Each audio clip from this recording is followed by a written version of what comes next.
Hello, everybody. I am the Comics Kid 2099, and I am joined today by my brother, my fellow Eternal, Connor Nielsen. Connor, how are you today? I'm doing well. How are you, Eternal Comics Kid I, 2099? I am also doing well.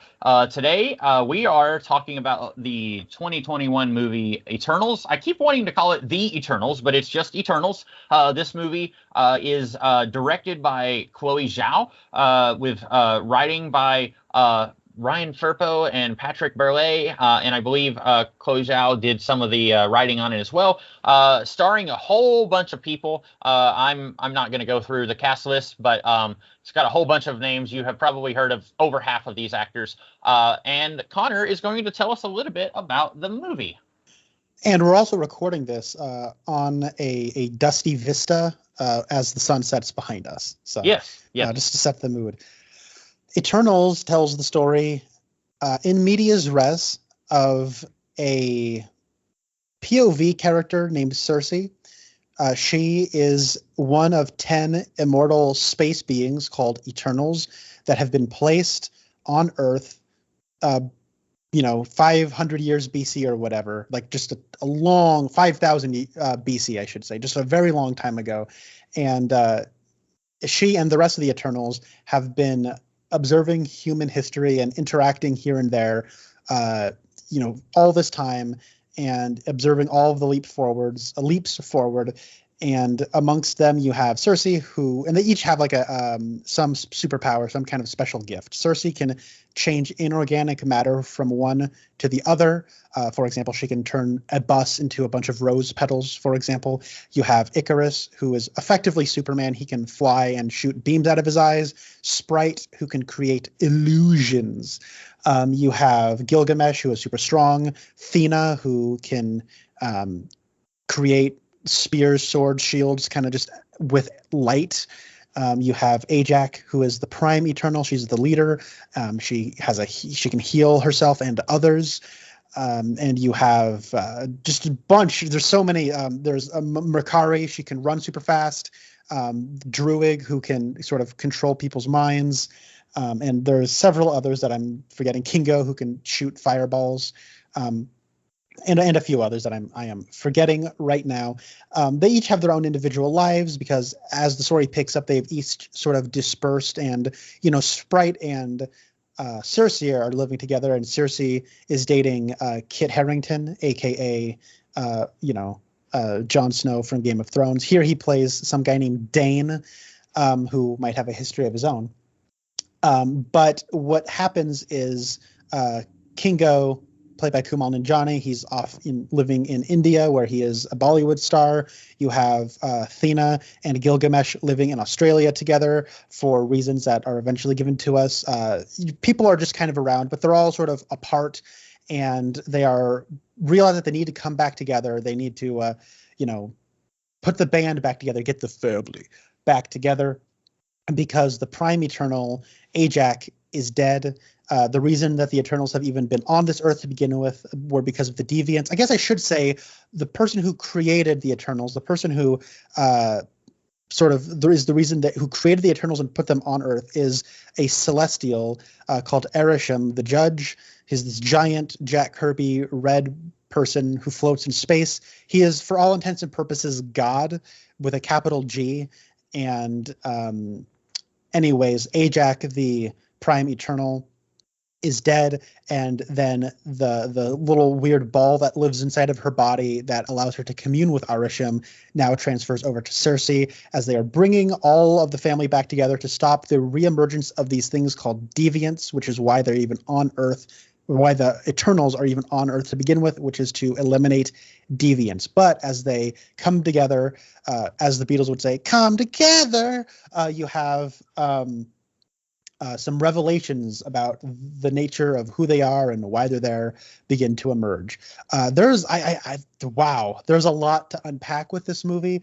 This is the lowest rated, critically speaking, a Marvel movie ever, and by some margin too. This is quite the unpopular film. But Comics Kid, what did you think of Eternals? All right. Are you ready? Drum roll. Yes. I liked it. Um, I didn't know what the critical reaction was. You had told me, I think, that a lot of people really liked Spider-Man No Way Home. Hey, I got it right. Spider-Man No Way Home, and Mhm. that a lot of people didn't like this movie. And not to show our hand too much, but you did not. Well, you said it on another channel. You did not like Spider-Man No Way Home, but you really liked this movie. And so I wasn't sure what to expect. You liked it. A friend of mine was talking about how much he didn't like it. But I went in pretty much not sure what to expect, and I would say I liked it. I want to say that I loved it. There's a lot about it that I think works really well, but then I have a lot of like, me, I get like nitpicky, and then sometimes my nitpicks might be bigger than actual nitpicks, but there's things in it that I just don't think work either as a movie or as an element of the MCU. And maybe that's me being too harsh, but if I had to give it a rating, I'd say it's somewhere between like 7.5 and 8, which is definitely like, it's on the good half of a scale of 1 to 10. But the few things that I think didn't work for me, I would say brought it down more than maybe it would for you. Okay. And I kind of already spoiled your thoughts on it. Yeah, well, I really like this movie. I think, personally speaking, this is far and away the best thing Marvel put out last year. It's like it's not even close. I think the thing I liked next best of the 9 things Marvel put out last year, the thing I liked next best was Shang-Chi. And you can go listen to our spoiler podcast on that movie. I was overall kind of lukewarm, although I did enjoy that movie. If you just listen to that, it sounds like I hated it because I just talked about a lot of the stuff that didn't work. But I think there's a lot that doesn't work, and the stuff that does work is pretty darn good because it I think bounces it back into making something that is overall enjoyable. But I really like this movie. And I guess I'll say that it's a little interesting when you look at if you go back and you listen to me complaining about Black Widow or Shang-Chi, and then you hear me saying I really like Eternals, you would be correct in saying, well, what the heck, Connor? You said that Black Widow and Shang-Chi are just like the same movie, and Eternals is also basically the same movie. And I would say you're absolutely right. And then I would also say, but this movie is better structured than those movies. Okay. Yeah, because on the face of it, this is the exact same movie as Black Widow and Shang-Chi. You catch up with a POV character. There are flashbacks to a family that they were a part of that they are no longer really in. And then the second act is primarily concerned with getting everyone together. And then you keep going to flashbacks to learning why they broke up. And then now you're learning why they're getting back together. And then it ends with a big battle scene. Like, am I wrong? Like, it's kind of the same thing. In effect, like it's conceptually very much in line with Marvel's Phase 4 films. But I think that the way this movie is constructed, it lends itself better to that structure than something like Shang-Chi did, or Black Widow. Comics Kid, are you a viewer of the YouTube channel Just Right, or WRITE? I used to be. Not to throw him under the bus, but a lot of the stuff he's done lately is stuff I'm not as interested in. But when he used to talk more about the craft of writing and he would talk about it through the lens of a movie or TV show, I was very interested in his videos. Okay. I'm not an avid viewer of his. I actually only have seen a couple of videos here and there when they're suggested to me. Very recently, he did a video breaking down like Marvel's Act 1 problems, as he calls it. And he uses Black Widow and Shang-Chi as sort of a case study. And I think the same could be said here, but he does kind of talk exactly what I've been talking about I think he does a better, he's coming at it from a different angle than I am. And I think his diagnosis is just as valid as mine are, but like his suggestions are different. And because his suggestions are different, I find them very interesting. Right. So I when I was rewatching this, I couldn't not think about his video because what he's talking about is in Shang-Chi, he thinks the structuring and emotional core of the story would be better if it was more linear. And so if you see little Shang-Chi kill a guy, feel bad about it, and run away, and then have to learn to come back from that, he thinks it would be more compelling. It would be a lot like Tony Stark, in the cave, seeing firsthand what his weapons are doing, and then building the Iron Man suit. It's not like an Iron Man. In his video, he kind of talks about how if Iron Man was structured like Captain Marvel or Black Widow or Shang-Chi, like it would catch up with him building Iron Man suits, and then we get flashbacks to the cave. And I think he's absolutely on point there. I think this does that exact same structure that Captain Marvel and Black Widow and Shang-Chi have been doing. It does it a lot better. And I can get into the details as to why, but that was something I wanted to quickly mention because that is the thing about this movie, the structure of it. While on my first viewing, I raised an eyebrow for the first 40-ish minutes to an hour.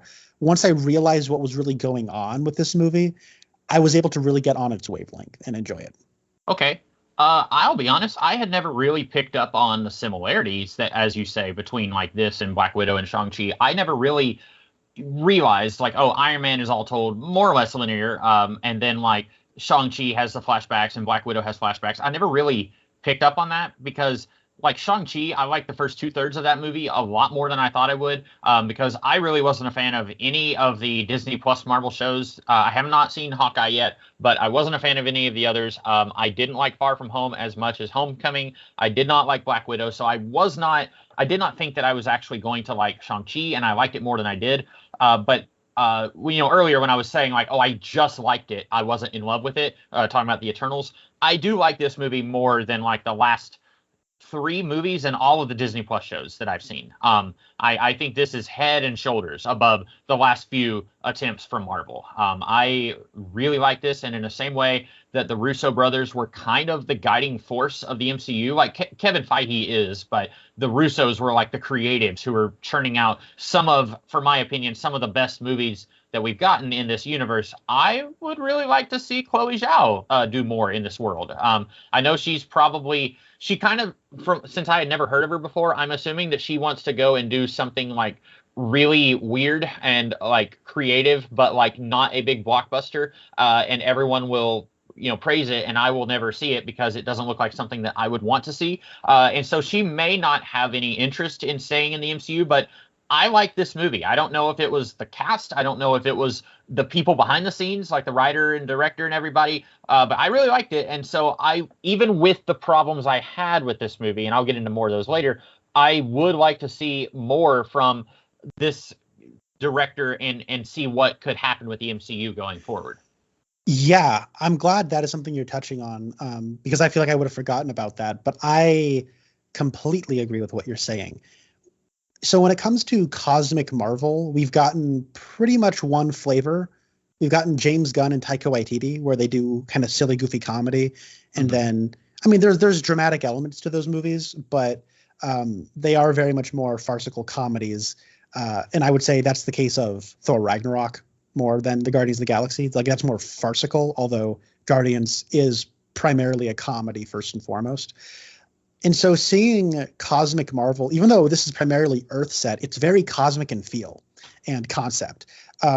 It's so grounded, and it takes the cosmic elements and like Arisham and Celestials and Eternals. It's so much more straight-faced and I don't know, just like serious about everything.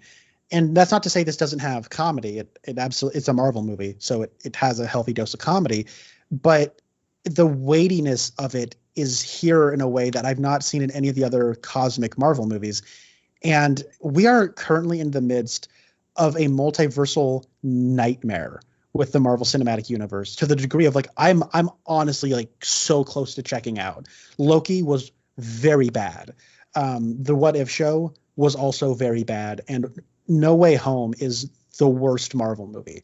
I know you haven't seen it yet, and I know I've just pissed everybody off who's listening to this. No Way Home is just so bad.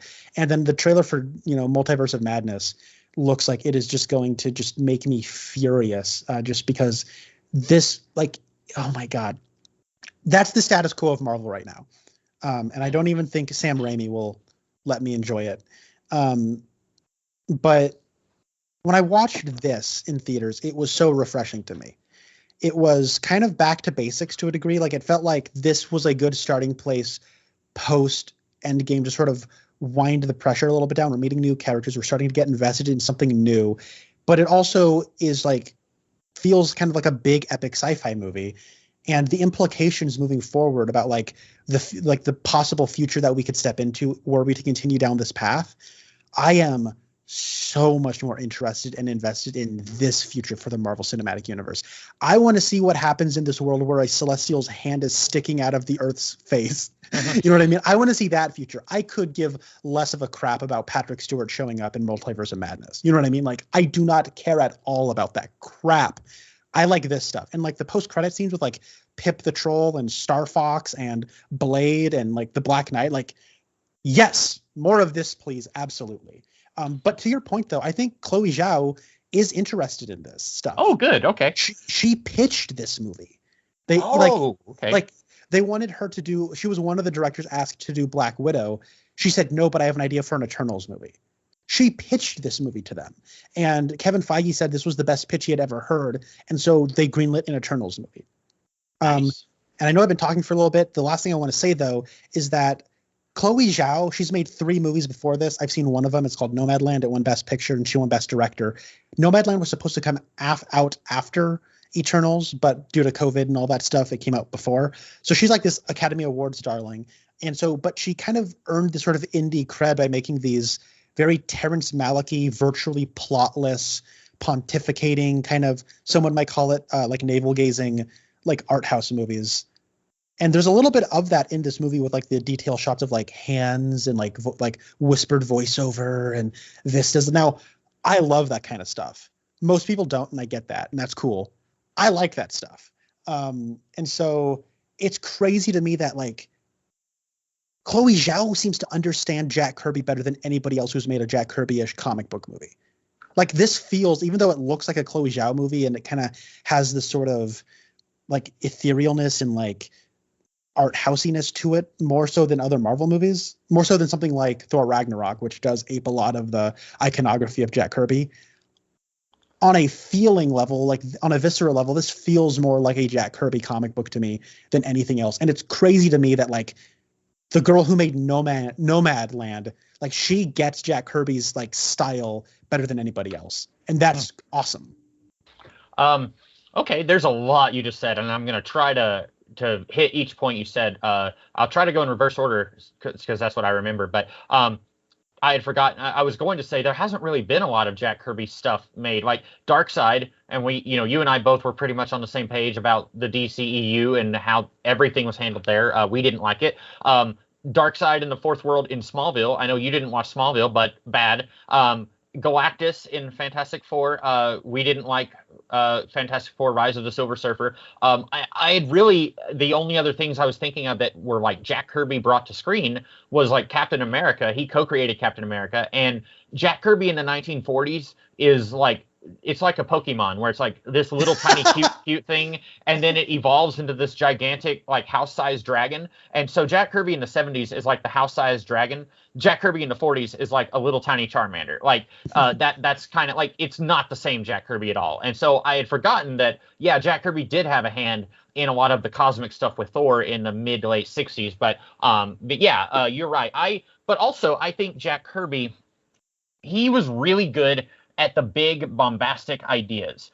There was this creator-owned series he did called Silver Star, and in like half an issue, there was like more insanity in Silver Star than there would be in like 6 issues of anything else today. Like there would be, oh, by the way, there was like these secret weird experiments done on this soldier who went to Vietnam, and like you just have to like read the issue like 3 times to be like, okay, I get it now. And like he is just amazing with like, you look at like his Fourth World stuff and look at just how much he created for DC in such a short amount of time, because not only was he doing like, at the time he was doing Superman's pal Jimmy Olsen, Mr. Miracle, New Gods, and the Forever People, and then whenever any one of those series would get canceled, he had a contract with DC where he had to do 4 titles a month. He was writing, drawing, and inking 4 titles a month. And so once those, if a Fourth World book was canceled, then he would be doing OMAC, or he'd be doing The Demon, or he'd be doing I know there's another one that I'm Commandy. And so that man had like, if I wish that cannibalism was legal and I could like have gone back in time and drink his brain juice. Like he was so like, you've never seen anything like it, but his emotional personal stuff I feel like wasn't that good.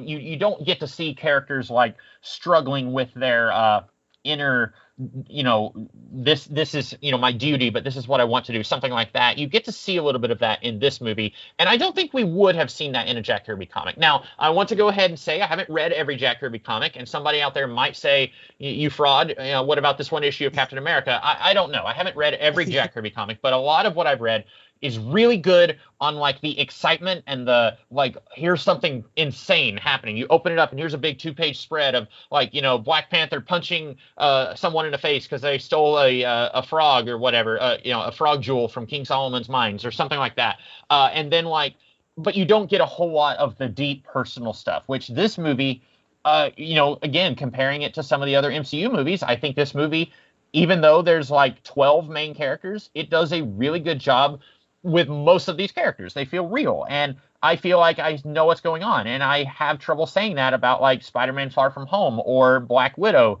Shang-Chi, even though I liked it, I have trouble saying that about that movie, and I think this movie does a really good job with the personal stuff while also doing a lot of the big serious cosmic stuff that Jack Kirby would do. Yeah, no, I agree, and I think that's a good observation because I think you have read a lot more Kirby than I have. I've read the first 5 or 6 issues of Kamandi, which I enjoyed very much, but fell off of it. But you're right, like, and I think what you're tapping on there was, yeah, it is. What I responded to was just like I was surprised at how faithful Chloe Zhao was to Kirby, but it's also a Chloe Zhao movie, mm-hmm. and that's, I think it's like a perfect marriage of those two styles. And then there's like the MCU-iness of it, which I think doesn't quite. I think it's like the kind of stuff that's more identifiably MCU does sort of feel a little clunky or awkward or not doesn't quite click as well. But I mean, I'll take that as so long as Chloe Zhao and Jack Kirby are like kind of in harmony with one another at the core of it. Mm-hmm. I also wanted to say, you said there is humor here. It's a DC, or it's an MCU movie. While there is some funny stuff, I think most of it worked a lot better than a lot of the air quotes humor. Like, I hated the funny stuff in the Black Widow movie. I really, really hated all that. And I just didn't think it was funny. I just didn't think it worked. With this movie, I think it is kind of reining back on that a little bit. This feels a little bit more like Captain America, the First Avenger, or the first Iron Man movie, where it's not trying as hard to get the audience to be laughing.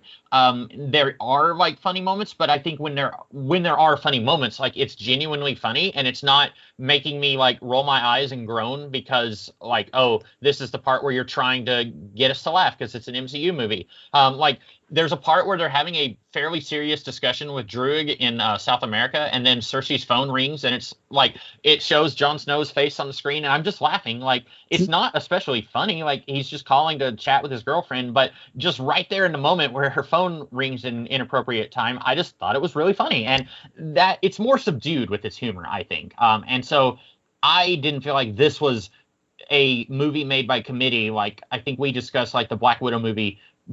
I think you had said that someone else probably directed the action scenes in that movie, whereas... Oh, yeah, a computer directed those action scenes. Yeah, and this doesn't feel like that. This feels like there was a cohesive vision behind the whole movie. And so even when it is taking... Like, I think the one thing that I didn't laugh at was the beer that's made from corn kernels that were crushed in Gilgamesh's mouth. Like, that bit was, I was like, oh, okay. But everything else that was trying to be funny, I was like, this is legitimately like making me laugh. And it doesn't feel like it's just inserted there to remind the audience that, hey, we're supposed to be having fun. I would agree. And I think that the way it's structured also kind of lends itself to the humor. So I'm sorry, to go back to something you had said, you were talking about how like the action scenes feel super like, we're in the Black Widow movie, like the action scenes, don't really click with the other scenes in that movie. And then you were talking about how this felt so much more cohesive, and like, yes, it was like crazy to me that like when I was watching like the South America, it's a pretty long fight scene. Like, they shot that on location. Mm-hmm. Like, those are like actually those actors in this location, and they're like, they let her do that. Like, that's awesome. Like, it's also kind of crazy to me that they did, but like, it's so cool to me that they did. It like gave me hope, and that was like so cool. And it really, honestly, I'm glad they did that, because in No Way Home, it's like they, that movie is like, it feels like they had different movies that they had shot, and they tried like editing them together. So like one guy from one movie punches another guy in another movie, but they did it with editing and like, what I'm getting at is like the next Marvel movie feels super synthetic and artificial, and this one doesn't feel that way. And I like that a lot. And I'm not just hating on Spider-Man just to hate on it. I'm trying to like, of course, deliver like a little bit of like a contrast between the two. They're like on location during the climax, on location in South America. Like the opening sequence is like, I think that's the most in a computer, or like the one at like what's it, Babylon? Like it's, obviously they couldn't recreate Babylon, but like they're on location. Why not? Why won't Marvel I mean, let Chloe Zhao create this ancient city? They're handcuffing her, and it's not right. I know, yeah, but like there are like there's obviously a lot of special effects scenes going on here, but like it's so much more authentic. And I think like when you're talking about the humor though, what's interesting is that like a lot of the humor is like just kind of because like it's a grim reason for them all to come together. So there's a lot of people bowing their head with closing their eyes, and they're sad that Salma Hayek's dead, which, I mean, come on, we'd all be sad the day Salma Hayek died. But but like Kingo is mainly the funny guy. You know what I mean? And like before Kingo shows up, there's not a lot of humor. And it makes sense because that's his personality type. You remember how I was talking about in like Black Widow, where I was like getting annoyed that like every Marvel character has the same sense of humor? Mm-hmm. Where it's every character, like from Falcon to Florence Pugh to whoever, like they all are starting to like Deadpoolify, and like the what are they called? Referential. Yeah, and the Sword Agents and WandaVision were the same way. But with this though, like Kingo doesn't feel like I mean, Gilgamesh has like a bit of a sense of humor. He enjoys a good laugh and chuckling or whatnot, but his sense of humor is very different than Kingo's sense of humor. Yeah. And Kingo's a little bit more referential, but it's like he's not constantly commenting on the other movies and stuff the way those other Marvel properties have been. And honestly, like the part where they're all sitting around the dinner table talking about the Avengers, it doesn't feel like that cringe-inducing scene from WandaVision where the Sword Agents are doing the same thing, because they're not talking about like them like they're action figures. They're superheroes doing their own thing. They're aware that there's like this big popular superhero group that everyone knows about called the Avengers, and speculating on the Avengers just kind of seems like something they do the way someone at like work does about like a sports team. Like, you know what I mean? Like, I like that. Like, it feels so much more natural. And like when they all kind of get together, and like in real people, when they kind of all get together, they start joking around a little bit more. Like they're all kind of coming together under more grim circumstances. But when they're all having dinner together, they do kind of loosen up under these grim circumstances the way real people do. Like I like you were kind of touching on the humor. I think them coming together brings out the humor in, amongst each other. Yeah. It felt very real to me. I don't know if you've ever gone to a wake, or like you've gone to a funeral and then everyone, let's go rendezvous back at Aunt Becky's house and we're gonna stuff our faces with food, and then you're there and it's sad because great grandpa Eric has died, but we're all laughing about all the funny things that great grandpa Eric said.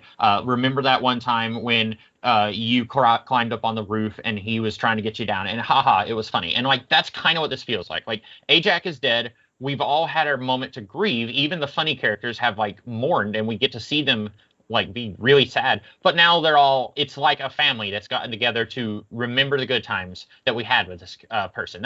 That's what it felt like to me. So even though we are laughing about like, and Sprite mentions like who's gonna lead the Avengers, and that also kind of felt like hey, this is an MCU movie. Remember the Avengers is kind of like an anomaly. Like I told you, like when we were watching Shang-Chi, I have no idea what's going on with the Avengers right now. Like Banner is back to being Banner, and we don't know who's going to lead the team. Thor is with the Guardians of the Galaxy. So it also, while it felt very much like, family getting together at a funeral, it also felt like, hey, remember the Avengers, it's going to be a thing later, maybe. And I've been wondering about that. So it was kind of a tickling me a little bit to like, hey, here's something you've been thinking about. Now you're not going to get an answer for like 3 more years, but it didn't make me mad. I did want to say, I think you had said that like you're looking forward to like Blade and Black Knight. I think my least favorite part of the movie was whenever it's trying to set up other stuff later on. I really liked Jon Snow's relationship with Cersei.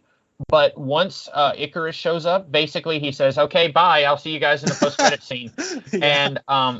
And I mean, like, and talking about humor, like, I didn't know that this guy could be funny. He was usually pretty stoic and grim in Game of Thrones, but like here, when he's like, she's late to a college or not a college class, it's like middle school maybe or junior high. She's teaching a class, and she's late, and so he is talking about poetry. He's talking about, I don't know, who's the guy? Yeah, I don't know. He's talking about some poet who died like 100 years ago, and then she is actually like a science teacher, so he's definitely not like, he's basically just kind of winging it, and then he says like, these kids terrify me, and so like I thought that was funny, but I like that, and then he's about to grab the ebony blade, and I know very little about Black Knight, but he's about to grab the ebony blade, and then we hear a voice say like, "Hey, are you sure you want to do that?" And it's like, "Oh, it's Blade." And it's like, okay, we're not going to get a Blade movie for another like 3 years though. So I mean, maybe it's coming out next year. I don't know, but I haven't seen or heard of a trailer or a director or anything. So all I know is Mahershala Ali was cast, but that felt like 100 years ago, and since then I haven't heard any news about that. So it really quickly, I want to give you a round of applause because you pronounced that name perfectly. So thank you. Good job, man. And I know pronunciation is that thing you're always questioning yourself about. You did it perfectly there. And I know his name is actually, because that is like a shortened version of his real name. And so I have in the past had a lot of trouble with it. Anyway, I want to say, maybe I'm wrong, but I thought his name. Yeah, no, actually, it is like, it's like Maher Ashabash or something like that. Yes. It's, I have it here, and there's no way I'd be able to say it. But anyway, but yeah, all that stuff. I think the reason I wasn't so keen on it was because it's not really connected to the Eternals. It feels, and I'm trying to think of a good example of this. It's kind of like in Iron Man 2, where Tony is talking with Agent Coulson, and it's like, hey, look, it's Captain America's shield. Captain America, a character that is not connected with Tony Stark. And it's like, remember, guys, we've got a Captain America movie coming. And this kind of felt like that. Like, as far as I know, Black Knight in the comics has no connection with the Eternals. Blade definitely doesn't. But it's just like, well, we have to remind people of what's coming up. And a lot of MCU movies have done that. I think I've said before, if they don't, like, they had a post-credit scene that I'll talk about more later, but it was connected to the Eternals. And I think they could have just done that. I didn't feel like teasing us with the Black Knight and Blade really did anything for me. Okay. But I did like Jon Snow's relationship with Cersei, though. I liked that, and I would have loved to have seen more of that, but I don't know how they would have done that. But I just didn't like the teasing part. I see what you're saying, yeah. By the way, Cersei definitely has a type. She likes them pasty white guys who are fairly tall. Preferably they're a cast member of Game of Thrones, and they have dark hair. It's, how funny is it that on 2 occasions you have members of the Stark clan say, "I love you, Cersei." I also in Game of Thrones, right before Jon Snow and Robb Stark part ways, Robb Stark says, "The next time I'll see you, you'll be wearing the black." And in here, he's eventually going to be the Black Knight. I thought that was pretty funny. Hey, yeah. Maybe Chloe Zhao is a secret Game of Thrones fan.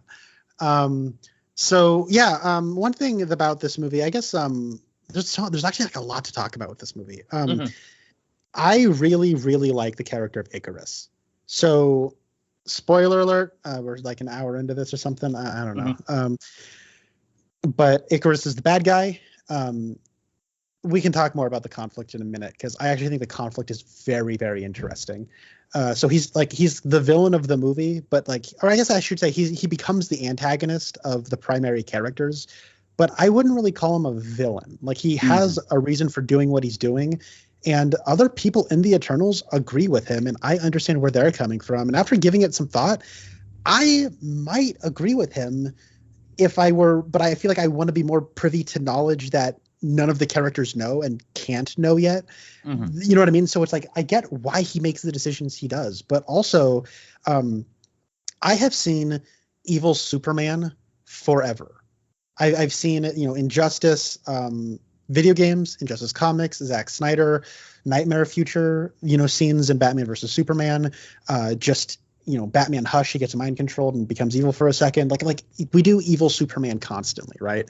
Mm-hmm. Icarus is how you do evil Superman, and that's obvious what Chloe Zhao was going for. I mean, Richard Madden looks like he could play Superman, right? He's got the square jaw. He flies and he shoots lasers out of his eyes the way evil Superman does every time evil Superman shows up. He's always got his eyes glowing red.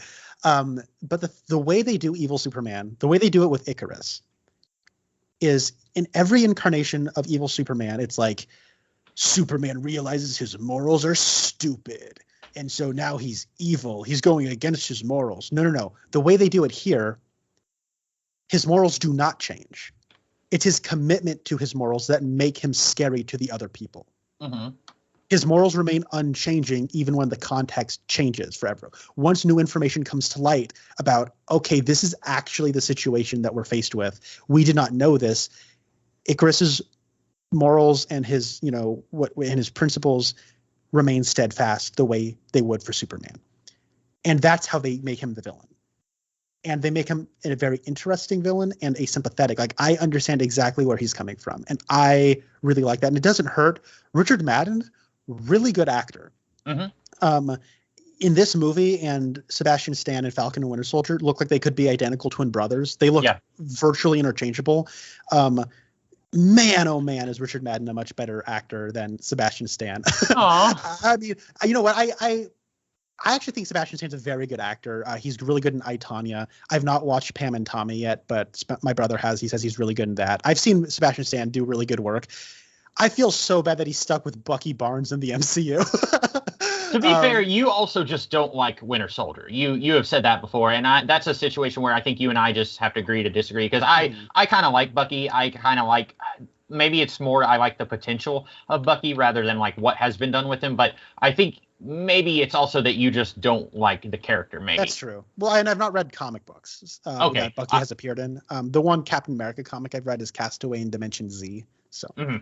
Okay. Yeah, I haven't read a whole lot with Bucky. Like that's mainly in the Ed Brubaker stuff, and I haven't read any of the Ed Brubaker stuff. But I would love to see, how like in the 1950s you would have like someone would say, "I have figured out that Superman is actually Clark Kent," and then like Batman would come in like wearing like a Superman mask, and then like because Batman and Superman basically looked the same back then. I want to see something like that where somebody thinks that like, aha, it's the Winter Soldier, but then he speaks and he has a very clearly Irish accent, and they're like, "What?" Too bad they flushed that one down the toilet. No, I'm just maybe not. Maybe not. The possibility is still out there, I think. So I also really like Icarus, and I guess I should say the thing. I think my biggest problem with this movie, it's not a problem per se, but I think instead of this being a 2.5 hour movie, I think this should have been like an 8 or 9 hour miniseries, because you look and that would have hurt, because then suddenly you would have had a whole lot of people who would say, "I'm not interested in watching that." Like, you have people, like a lot of people. I have coworkers who don't read comics, but they were keeping up with Loki and WandaVision and everything like that. They were all, doing, like, people who don't read comics were still keeping up with the MCU stuff on Disney Plus, but I'm sure they would have cut a margin of their potential audience out if this had been a Disney Plus exclusive miniseries. But comparing this to the first Avengers movie, with the first Avengers movie, you had already gotten 2 movies with Iron Man. Captain America had his own movie. Thor had his own movie. Natasha had been seeded in Iron Man 2.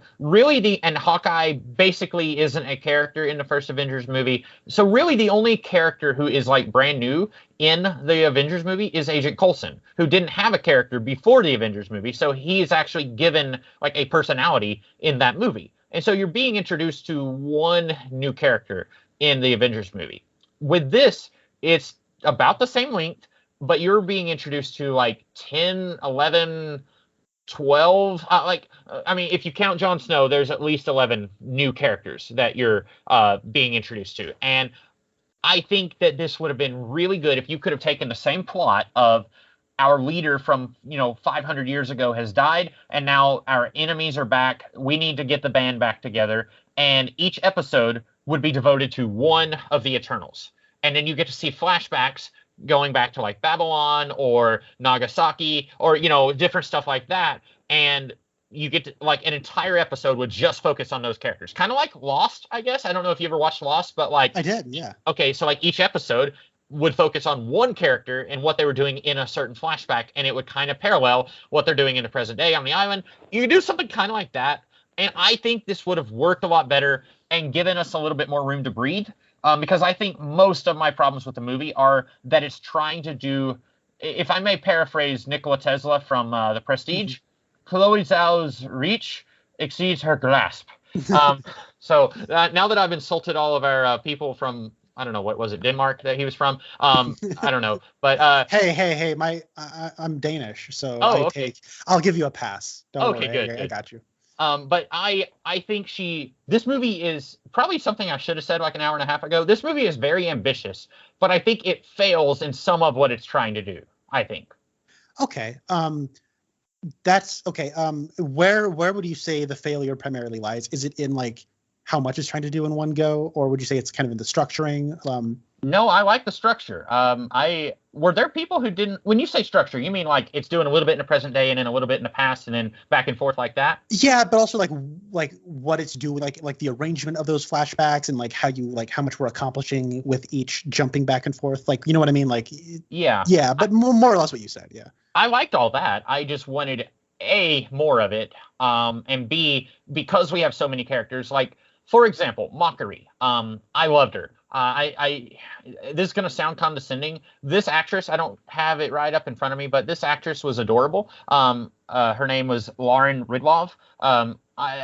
There's one part where they send her to go find where the Celestial is about to hatch, and then she comes back and she's got like this big smile on her face, and she says like, "I found it," and it's just, you just want to hug her, like you just want to like just get her in a big hug and never let go. And like I said, that sounds condescending, but she has almost nothing to do in this movie.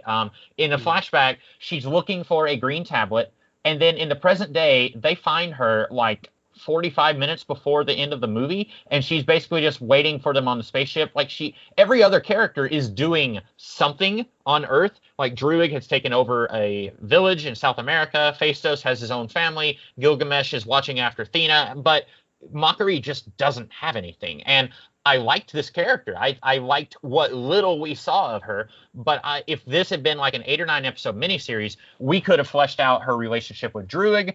We could have had something else for her to do other than, it really felt like they were like, oh crap, we ran out of time. We've got to get to the big action scene at the end. So Mockery is on the spaceship. How about that? And then we can cut out like 20 minutes of movie that we would have developed to her. And so like all these characters, like, I really just wish we could have gotten more with them. So it's not necessarily a specific failure, but it is more, although I would say like Mockery is underserved, but it is more of, I like what we're doing, I just want to see more of it. No, I see where you're coming from, and I would agree. Like, when I watched this for the first time, I forgot she was in the movie. And my brother, he's the biggest Flash fan ever. He loved her too. He's like, that's how you do speed powers on screen. Like, it's great. He loved her. And I was like, oh, I forgot all about her. Because you're right. She doesn't really have a whole lot to do, like, both in the plot and just on a character level. There's sort of like this illusion that she and Druig are kind of, you know, they enjoy a good hue up text every so often. But but regardless, like, you know, she doesn't really have a whole lot to do. And I'm so sorry. I just completely brain farted in how I was connecting that. But no, I think okay, I found it. But you're right. Like, when you admit, like, this is like a regular thing when we have our discussions. You do propose the 8-9 episode miniseries on Netflix, or you propose that regularly, right? And I think in most cases I say, I think that is an option. I think they could have done, you know, better with the time they had. I think in this instance, I would have taken both. You know what I mean? I'm kind of glad I live in both reality, or in this reality. But if I lived in the other reality where they did each get an episode, I don't know how I would have responded to it, watching it week to week. But seeing this movie the way it is and thinking of the possibility of it being a miniseries, I would welcome that as well. And like sort of Lost style, getting the backstory of that individual Eternal and hearing like it's already as you're watching it week to week, seeing how their backstories all kind of play in together. I think you're absolutely right that could have been really cool. And I know two of the writers who are not Chloe Zhao have talked about doing an Eternal spinoff for Disney Plus. But I don't think that was ever confirmed. That was not confirmed by Kevin Feige or anybody. It was just a press junket interview where they had talked about it would be a cool idea that they've had. So it's probably not going to happen, but I would like to see like Eternals in history, like an alternate history with Eternals kind of thing. I think that would be cool. I don't know how much interest there would be. I just know a lot of people don't like this. I don't know why. And what I have heard, I've tried engaging people about what they dislike about it. And from what I understand, a lot of people, it's a tone thing, I guess. People say that like they don't think the Chloe Zhao-ness of it and the MCU-ness of it work together. When they're watching it, they don't get why they should care.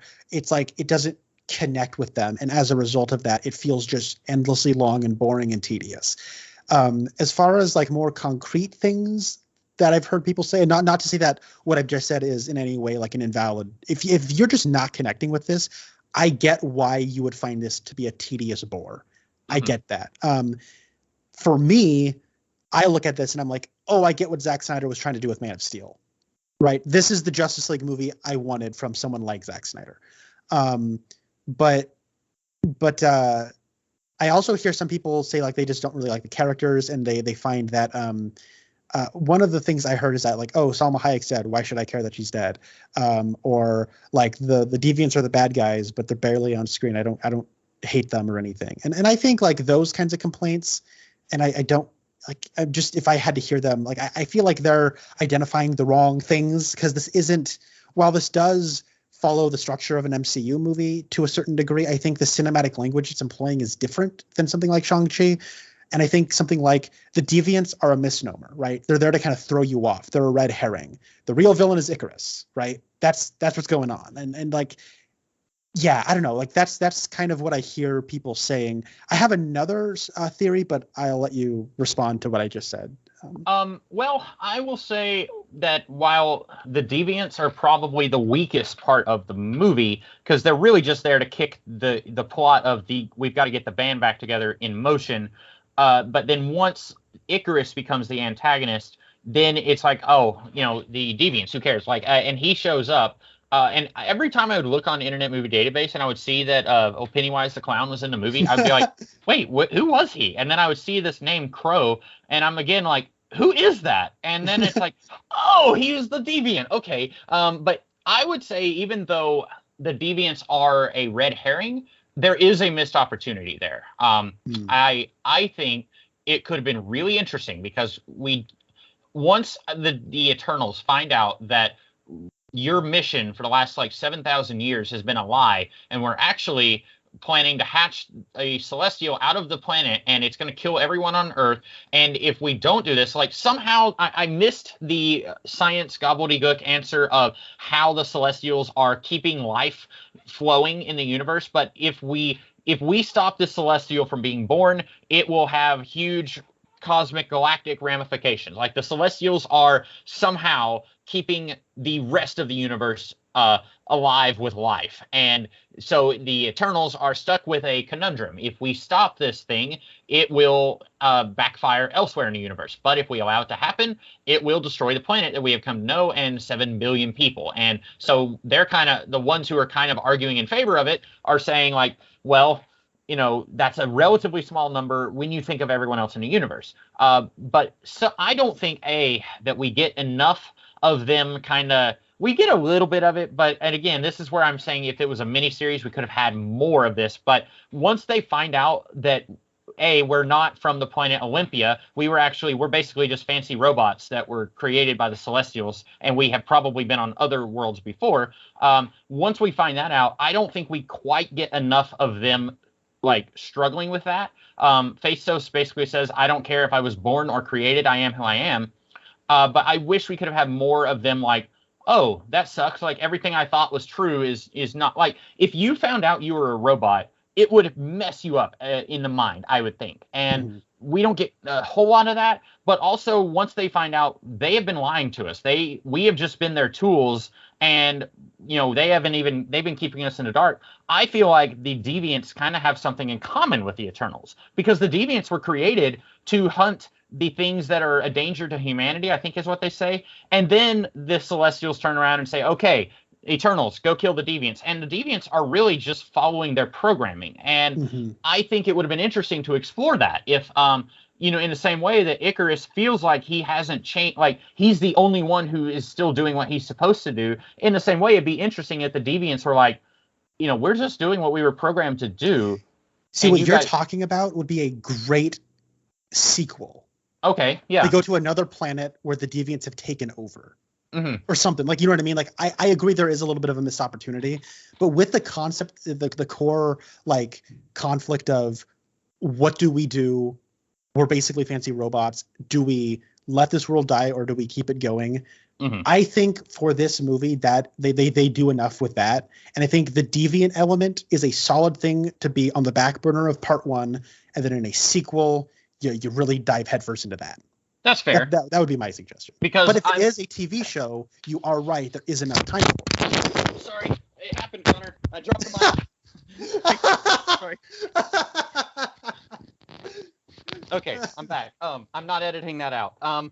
Yeah. If it was a TV show, yeah. And I'm thinking about like Star Wars: A New Hope, where like at the end of the movie, you're probably like, yeah, that was awesome. Hey, wait a minute, that Darth Vader guy just kind of flew away. We don't know what happened to him. And then like they do more with him later. So this is if they do a sequel, which I hope they do. And like I said, I don't know what people's why people were reacting the way they were to this movie. I haven't really seen a lot of people talking about it. I saw a little bit of discussion on it on Twitter when it first came out, but not a whole lot. Like I was seeing more people talking about like Falcon and the Winter Soldier and WandaVision week to week than I was discussion about this. But I hope they do a sequel. I hope they do something with this and they don't just kind of sweep it under the rug like they did the Inhumans TV series way back when.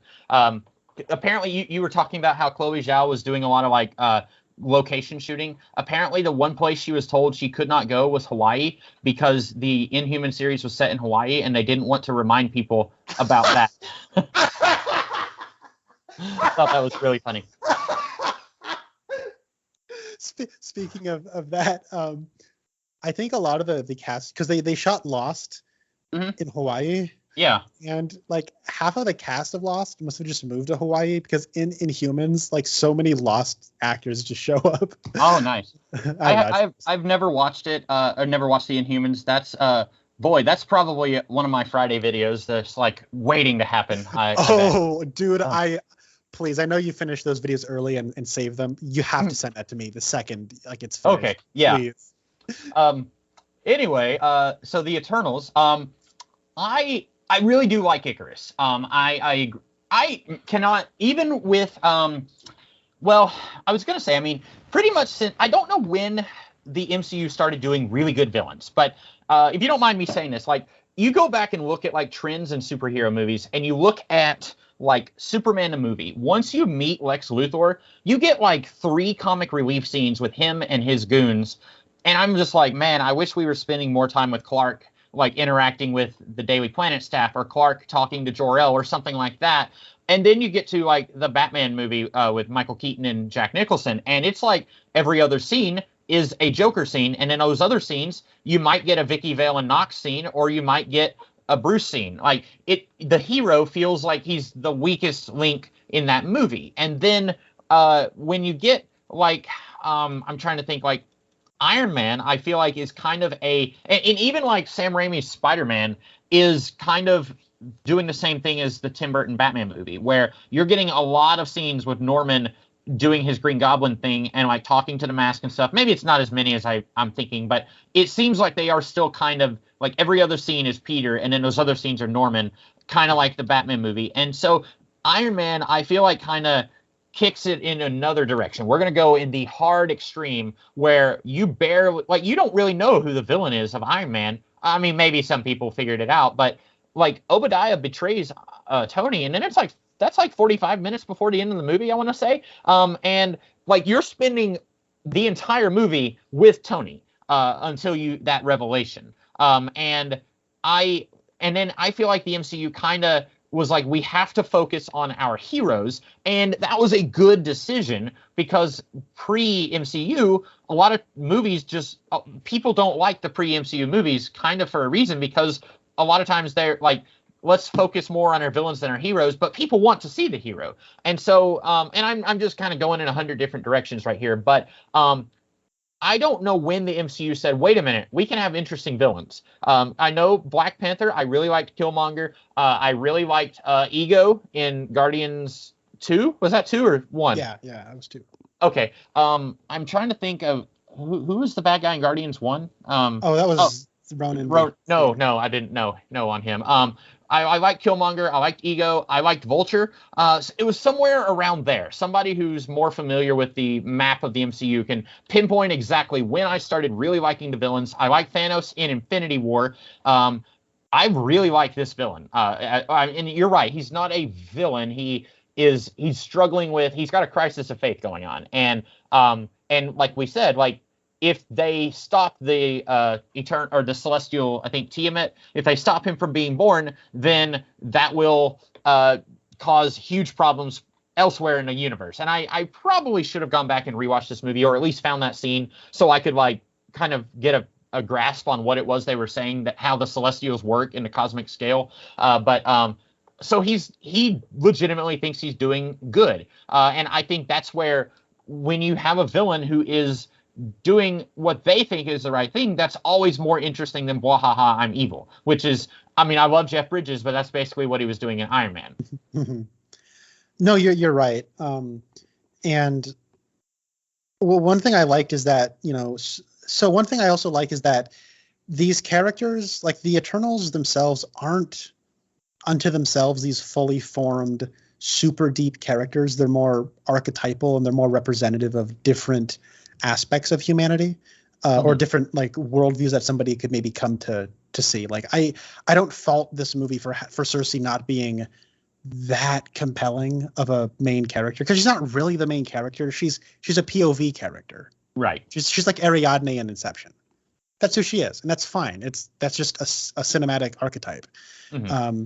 And Festos, and he's funny. He's one of the comic relief, but his comic relief is a lot more dry than Kingo.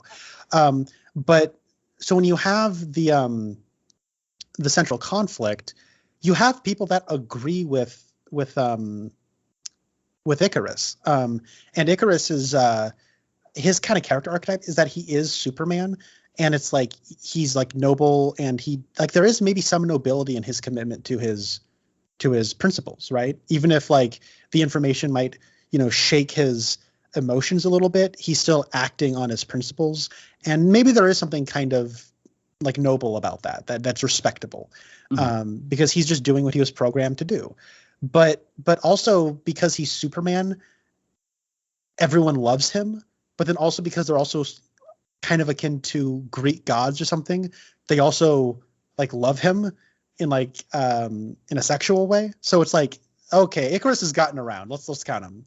Cersei, Ajax, who else? There's I know Sprite's wanting some of that, but I didn't know that he and Ajax had a thing together. I must have missed that. Yeah, they talk about it where it's like there's like a pregnant pause, and someone's like, wait, why would Ajax tell you that? Why were you visiting Ajax all by yourself? And then all of a sudden there's like this pause. Everyone's like, what? Everyone's eyes kind of like darts around, and then someone's like, because she loved him.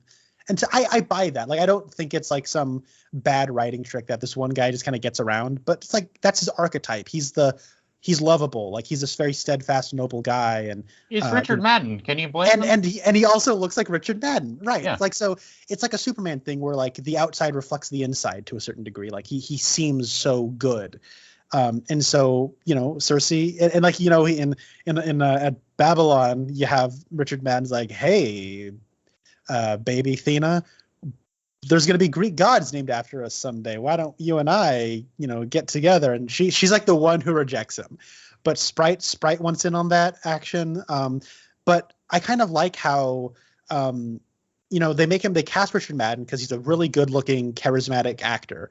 But also in that role of like the moral paradigm everyone kind of looks up to and wants him.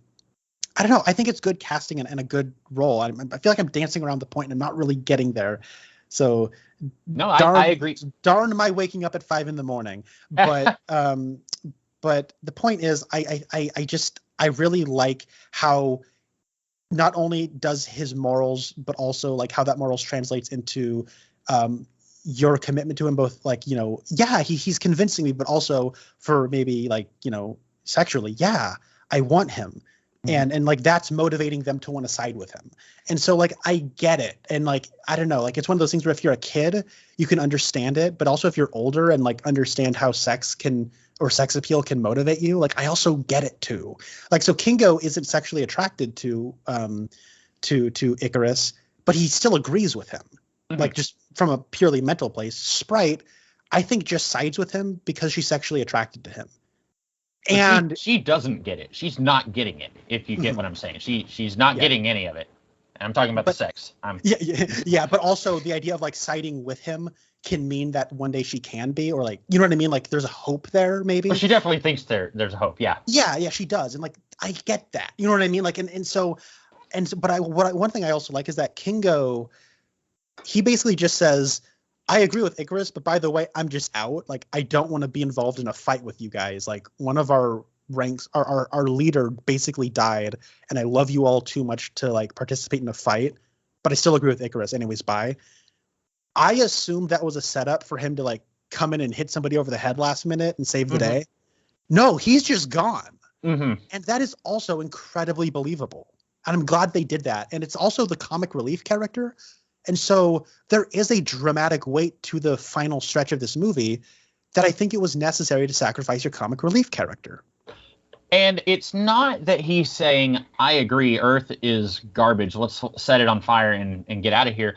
Because he has fallen in love with, at the very least, he's fallen in love with being a movie star and being kind of the idol to the little people. But his main gripe is, we cannot kill a celestial. And initially they're talking about putting it to sleep, but I think he probably is like, that doesn't sound possible. I think our options are killing it or leaving and letting it hatch. And he doesn't want to kill a celestial, but he doesn't want humanity to die. And so it's not that he is like 100% like on board, but he is like, he's enough on board that he's like, we cannot fight Icarus on this.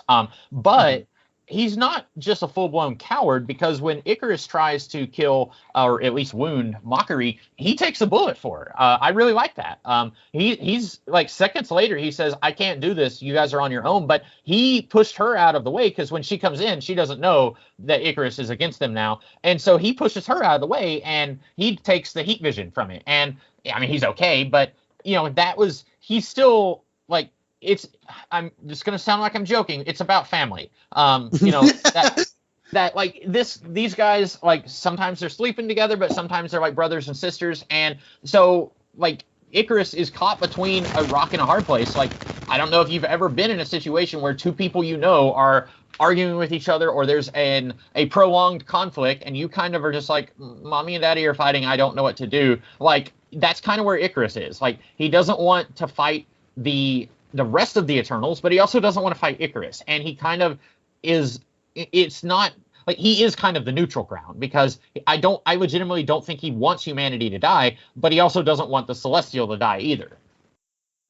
No, and and it's perfectly believable. The first time I watched this in theaters, it was it was actually, believe it or not, the one and only time that when I was at the theater, I had to go up and use the restroom. Oh. Usually I am like, I plan perfectly and I can hold it, right?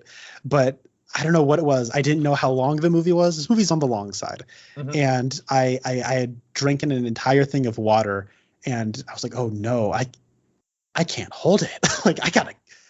So when I came back in, that is when Icarus comes in and like fires his like heat vision, and I was like, oh crap, I got to get to my seat. So I had actually missed that Kingo was the one who took that bullet for him. Sorry for her, for Makari. So rewatching it, I was like, oh, okay, this is all coming together much more coherently, and this is why I don't like going to the restroom. It's a disgusting theater. Nobody's going to notice if there's a pile of urine under your mouth. It's fine. But yeah, I really liked. You know me. I love character conflict. Like just something small, like when Finn joins our heroes in Star Wars: The Force Awakens, like, and they're like shooting at the stormtroopers. I was one of the people who said, like, hey, Finn used to be a stormtrooper. Maybe he should take issue with them doing that. Like, having these debates like this, I think is great. That is, in my opinion, we don't get nearly enough of that in cinema. I loved getting to see each of these characters and their take on what they're doing. Is this the right thing? And why they believe that. And that I loved it in this movie. And if it was a miniseries, I think I would have loved it even more. I liked how Sprite is, like you said, she's motivated by her lust. But then, like, you know, we don't get to see Gilgamesh because he dies, but we don't get to see how he would have reacted. But like, I think all the others, like, they have very legitimate, like, Phastos, his family, he's got a family now. He cannot let them die. And Icarus probably wouldn't want, like, because Icarus wants to get his family off planet. Like, he doesn't want them to die, but he just wants to get them off so that the hatching can happen. And he probably wouldn't want to bring Phastos' husband and son, because then you'd also have, well, we need to bring Kingo's valet. And then while we're doing that, well, what about Jon Snow? And so, like, Icarus probably just wants to save the Eternals. And so that's where, you know, you can't just have a compromise, if you will. You can't do that. But yeah, I really liked all that. I also like how I like how there's implied backstory where, you know, there's like, I remember talking with somebody and they didn't really get why they needed to mind wipe the Eternals. Like he thought, like, well, it seems like you're just kind of asking for them to rebel against you should they ever find out. You know what I mean? And, you know, maybe that's right, but I also like how the writers are kind of, you know, they understand that, and they understand that that's a potential criticism or like maybe a potential flaw in the premise. So they center an entire character around that, where like memory will just stack on top of itself to where it's like your brain as a computer will start to short circuit and it can't fit all the memories together. And so that's why I need to mind wipe. And I think that makes sense. Like, it didn't feel like a fix it, like a quick, we'll write something in there to make it like, no, like memory does kind of work that way. And I can't imagine, you know, if you have 7,000 years of memory, what adding 2,000 more to that will do, right? Like, it kind of makes sense to just maybe hit the reboot button on your characters every time you send them to a new. I thought it was a solid excuse. You're right. I wasn't asking the question of why do they get their memories wiped, but I was asking the question, why doesn't Ajax get hers wiped? Because she knew everything, right? She did. I think she was informed by Arishem from the beginning. Oh, okay. So she doesn't necessarily remember their lives on other planets. I don't think so. Okay. Well, that makes sense then. I have other like kind of complaints, but I don't want to necessarily move into those until I think we're finished talking about like positives. Do we want to talk about some of the performances? I don't think there's a weak performance in the movie. You had said, like, other people were saying, like, oh, we don't really have a reason to care that Salma Hayek is dead. That's another one I think we could have had, you know, if we had more of her in a miniseries. I'll try to stop talking about the miniseries thing. But yeah, that was one where I wasn't like shrugging my shoulders when we found out she was dead, because I understand, like, we have a limited time here and we're focusing on a lot of other characters. But yeah. I liked the guy who, when we talked about the Green Knight, the guy I called Diet Ty Sheridan. I thought he did a really good job. I know very little about the Eternals in the comics. I know Cersei was an Avenger in the 80s, and I read the Neil Gaiman, John Romita Jr. Eternals miniseries that came out around the time of the first Civil War comic. I remember almost nothing about it. I don't think the Celestials were a part of it. And then I read, I think it was an ongoing series that followed that, and I read the first arc of that, and I remember less about that. So I don't really know much about the Eternals and their lore in the comics, but I don't know where I was going with that. Oh, Druig. I always kind of thought Druig was like the Loki or like the Doctor Doom of the Eternals, like that he was like kind of a bad guy, like had taken over I think in the comics it was like an Eastern European city, I think. And so it was kind of refreshing to me that he was not a bad guy, that he's, a little moody, but he's not evil. So I was like, oh, that's kind of neat. I didn't know they were going to go in that direction. And in the same way, like Icarus in the comics is kind of like the Captain America, like the good boy of the team. And so I was interested in, they're like, if this was an Avengers movie, even though like before 2012, like 98% of the Earth's population didn't care about the Avengers as a team, but you still would not have been able to have gotten away with Black Widow turning out to be a villain in the Avengers movie, right? Like you want to basically either good guys are your good guys and your bad guys are your bad guys. But the Eternals is such a minor footnote of the Marvel Comics universe that they can get away with changing stuff. They can say Mockery is a girl now, but in the comics he's a guy, and Sprite was a guy, and they can change stuff because, and this is going to sound weird, but nobody cares about the comic book Eternals. Like they're so minor that you can kind of add new ideas to it. And Icarus being an antagonist, while that's not something in the comics, I was really interested in it in the movie. Yeah, that's a good point. You can read all the Eternals there is to read in a day. There's not a lot of Eternals like at all. I think how many issues did Jack Kirby do before he got the boot and went over to DC? Maybe like 10. It's like 7 or 10. Like it's not a lot. And the Neil Gaiman miniseries is 12 issues. Oh, is it that long? Yeah, I think so. And then I think in between those two runs, there's like maybe 1 or 2 one-shots that pop up with Eternals in it. And that's it. And I think they just, in anticipation of this movie, they started a new run that'll probably get canceled pretty soon. And because no one cared about this movie, they'll probably not do anything with the Eternals moving forward in comics. So I don't know, like on the one hand, it's kind of cool that this really niche thing will continue to be niche, even though it got a giant movie. But I don't know. But you're right. But what I also like is that I have never read any Eternals comics. But you're talking about how Icarus is like the good old boy, like Captain America type. He kind of is still that. It's just like the way they frame him is different, right? And so like I don't know, like this makes me want to go back and watch all that. But regarding the casting, like they've made a lot of changes, as you've said. I know like this kind of comes up particularly when it comes to comic book movies or anytime there's an IP that's been around for a long time and they will cast, people who are not traditionally cast, right?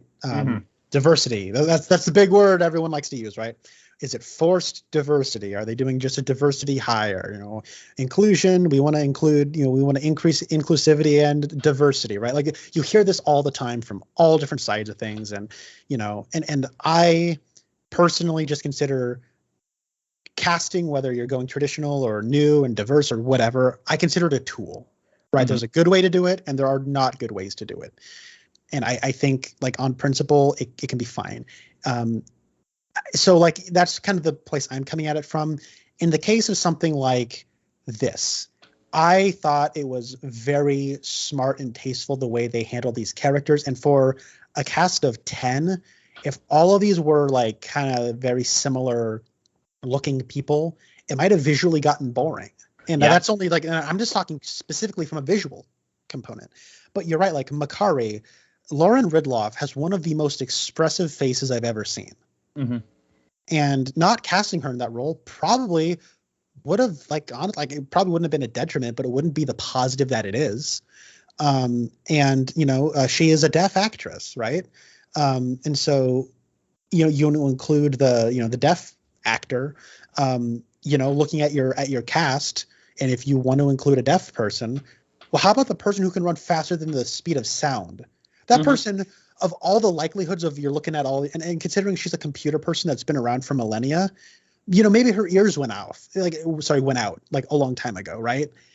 Like they don't ever explain that, or she could just be deaf, and that could be it too. Like they don't explain it, but there's an implied backstory you could go with, or they could just be, why not, right? The point is, I think casting the speedster as a deaf person, somehow it makes intuitive sense to me, as opposed to casting like Gilgamesh as a deaf actor. I don't know. The point is, like, I think the inclusivity and like diversity of the cast feels so natural, and it adds a texture to the characters that you have, because if they were all so similar and like maybe all comic book accurate, then I think it might have been more boring. Yeah. And on the one hand, I am asking myself questions like, when the Celestials are creating these robots, why is Arishem saying, you know what, I think this one is going to look like the humans over here in the subcontinent of India, and this one is going to look like the ones in Africa. Like, I don't know why the Celestials did that, but I don't care. That's a good point. Or like, hey guys, wouldn't it be funny if we make Sprite like a 16-year-old forever? But like, and she even asks, she says like, why did the Celestials make me this way? And it's sad, but also like, I just don't care. Like, you're right. Well, like, if it was that same line of thinking, like, I guess the language of the gods is English. Yeah.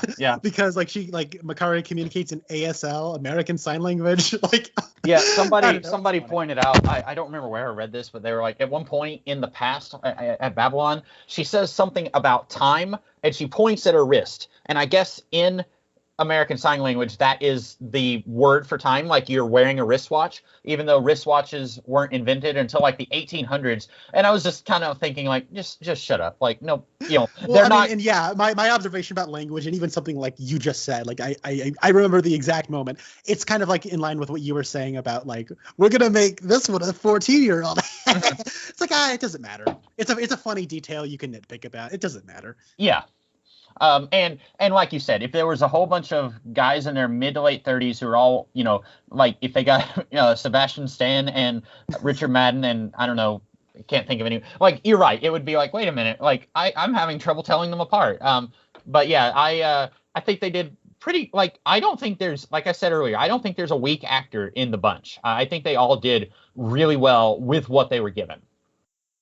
And I agree. I think the best performance for me might actually be Brian Tyree Henry, who plays Fastus. I think he's great. Like, it cuts to 1945, and he's just crying his eyes out. Like, yeah. I think you and I have talked about this. I don't know if we've talked about it on record or like kind of off the record or off the air or whatever. But like, usually if you just like start a movie off or start a scene, or you're introduced really to a character with them grieving, it's hard for me to care. That was one of the exceptions. Like, it was legitimately kind of heartbreaking to watch this guy crying his eyes out. You just know that he creates tools, and him crying about like the guilt he's feeling, that he feels that he has created in some way the atomic bomb. Mm-hmm. That was fantastic. Like, bravo, Mr. Brian Tyree Henry. He's been one of my favorite character actors for a few years now. I'm glad he had this chance to really shine in a big way. I was surprised how much I liked him. Apparently, he was in the Joker movie. I did not know that. I have seen that movie, he is. But I don't remember him in the movie. Was he a guard at the asylum? Or yeah, he's with that scene where Arthur Fleck is trying to get like a file. Oh yeah, and he's like the guy who's like, "Are you okay, man? Like, what's your problem?" I did remember him in the Godzilla movie. I didn't care for him there, but I liked him here. I think one of the funniest scenes in the movie was when Icarus uses his heat vision in, is it Fastos or Fastos? I have tomato, right? Okay, in Fastos' house, and there's like a shield, so it's like, you were using your powers this whole time, and then he's like, what about this table? Is it made of vibranium? And it's just a regular table. I was like, see, that's really funny. Like, I don't know, like I thought the humor really worked, but yeah, I guess I will say I really liked his performance in that scene. Let's let that be a good segue into one of my questions / problems with the movie. I had asked you before the movie came out, I said, if these guys have been around for 7,000 years, why haven't they assisted with any of the crises or catastrophes that we have seen over the course of the MCU? Specifically, like, why weren't they, helping? Like, oh, the nation of Sokovia has like been lifted off the planet. Maybe we could get over there and like help them, or And Mhm. you told me basically what Cersei tells Jon Snow. Jon Snow asks her, why didn't you guys fight Thanos? And she says, we have been ordered by the Celestials not to interfere with human history unless it's deviant related. And so I was like, okay, I buy that. But then my problem is we see at Babylon that Phaistos has invented an engine. And they're like, no, you can't give that to the humans because they're not ready. And she said, okay, fine, here's a plow. I've invented agriculture. And I don't know if he actually gives the plow to humanity or because he clearly feels like he is responsible for the atomic bomb.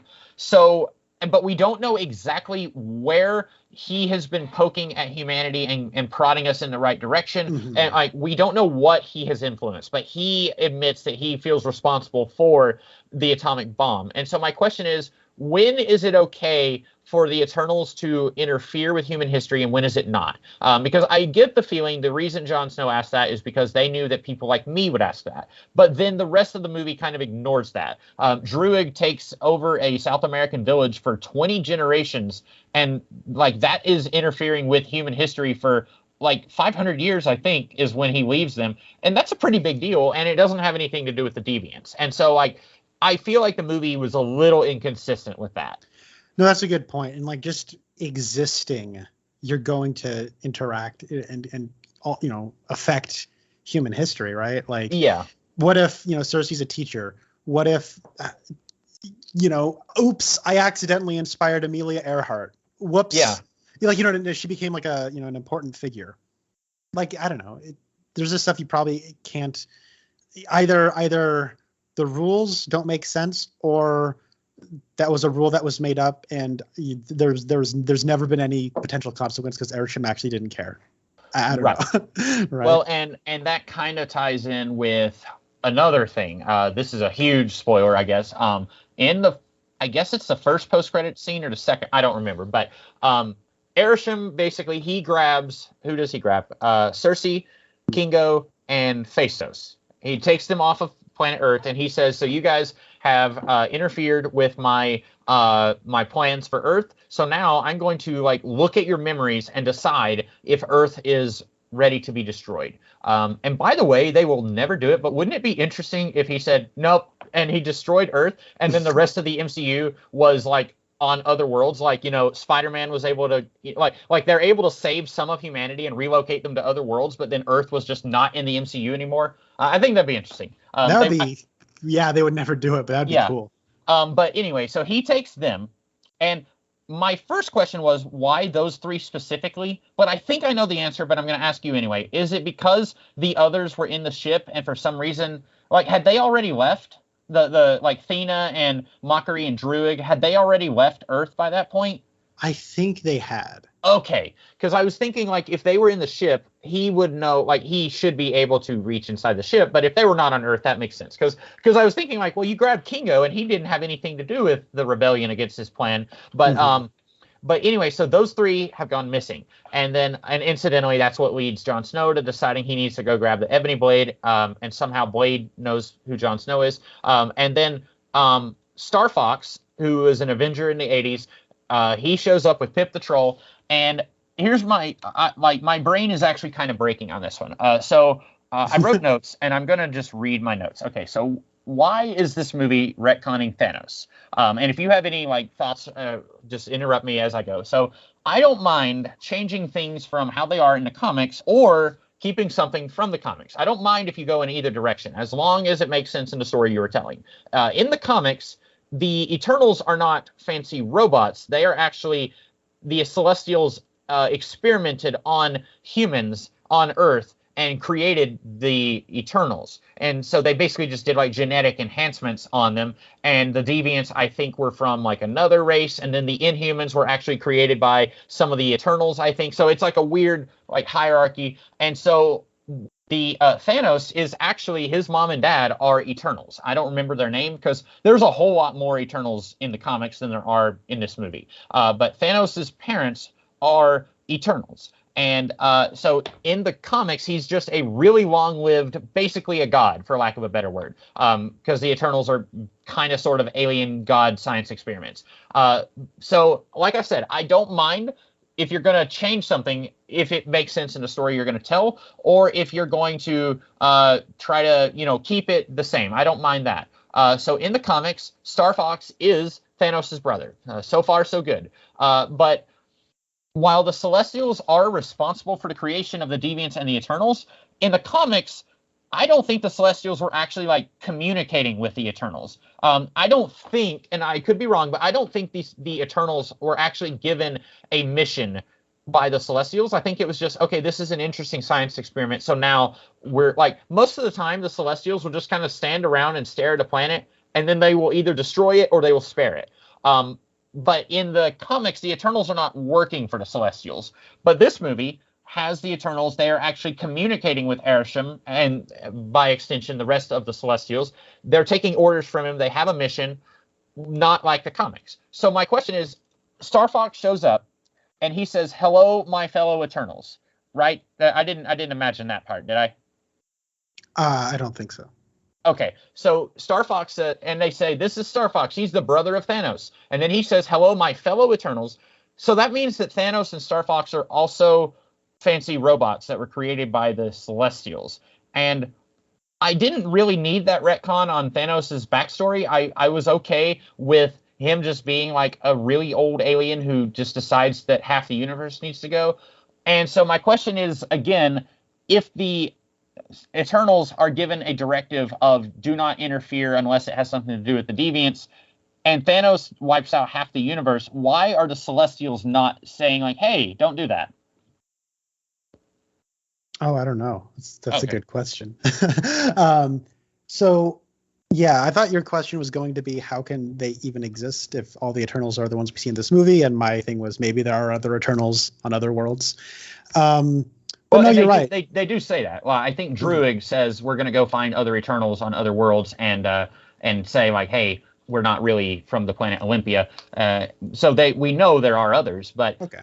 I just didn't really, and I don't know much about Star Fox. There's probably he's one of Jim Starlin's characters. I know more, like I read some of the Adam Warlock stuff, so I know about like Gamora and Drax a little bit, but Star Fox has never really been in anything that I've read. It probably wouldn't have bothered me.